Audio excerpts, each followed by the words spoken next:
আসসালামু আলাইকুম গাইস। তো আজকে হয়তো আমার এই ব্রাঞ্চে যে আমি কফি শপে কাজ করছি এটা হচ্ছে আমার লাস্ট ডিউটি। কারণ আমার ডিউটি আবার চেঞ্জ হতে চলেছে। তো অনেক মিস করবো ব্রাঞ্চটাকে আমি। তো দেখে নিচ্ছি আমার লাস্ট বারের মতো এটাকে, মানে কিসের জন্য চেঞ্জ হচ্ছে সেটাও বলে দিচ্ছি। মানে আমাদের এখানে তো এমনিতে এখন স্টাফের মানে সমস্যা, তো এর আগের ভিডিও তো বলা হয়েছে, তো আপনারা তো সবাই জানেন। তো এবার আসছি নিউ টপিকে। তো কেন আমাকে চেঞ্জ করা হচ্ছে সেটা আমি বলে দিচ্ছি। তো আমাদের এখানে স্টাফের কম আছে, তার মধ্যেও আবার দুটো, একটা সৌদি একটা ফিলিপিনি, তাদের মধ্যে ঝগড়া হয়ে তাদেরকে এখন টার্মিনেট করা হচ্ছে। তো যে ব্রাঞ্চ থেকে তাদের টার্মিনেট করা হচ্ছে সেই ব্রাঞ্চে এখন আমি ইনশাল্লাহ কাল থেকে ডিউটি করব।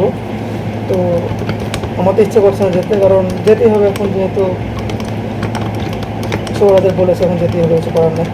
আর সেটা সেটা বড় কথা না, কিন্তু এটা আমার মানে এই যে ব্রাঞ্চটা আছে না, আমার এটাকে খুব ভালো লাগে। কারণ আমি মেলা দিনের কাজ করে, যেহেতু 4 মাস 5 মাস ধরে আইন করেছে আমার এই দোকানে। তো ওই জন্য আমার এই জায়গাটা খুব পছন্দ। আমি এটাই বলতে চাইছি যে আমার তো যেতে যাওয়ার ইচ্ছে নেই, তবে যেতেই হবে, কিছু করার নেই। তবে আমি এই ব্রাঞ্চটা অনেক মিস করবো, অনেক, অনেকটা মিস করে, মানে কী আর বলবো, অনেকটা। তো আমি পরের ব্লগটা আমি ওই ব্রাঞ্চে যেই করবো। তোমার জন্য এ পর্যন্তই, বাই বাই।